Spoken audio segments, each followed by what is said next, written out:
আর নবী সিজদার মধ্যে পড়ে কাঁদতে থাকবে, ইয়া রব হাবলি উম্মতি, আল্লাহ আমার উম্মত গুনাহগার, আমার উম্মত গুনাহগার, আমার উম্মত গুনাহ করে ফেলছে, আল্লাহ আমার উম্মতের কি হবে, আল্লাহ আমার উম্মতের হবে কি?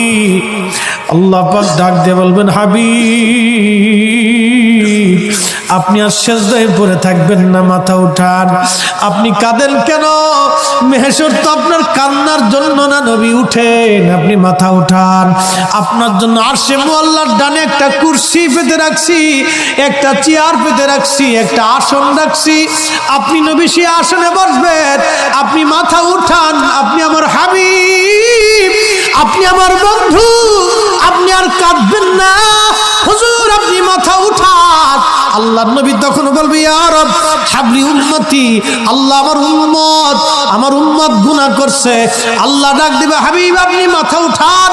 আপনি সর্বপ্রথম হামদের পতাকা উড়াবেন, আপনি সুপারিশের পতাকা উড়াবেন, আপনি যাকে খুশি তাকে নিয়ে জান্নাতে চলে যান।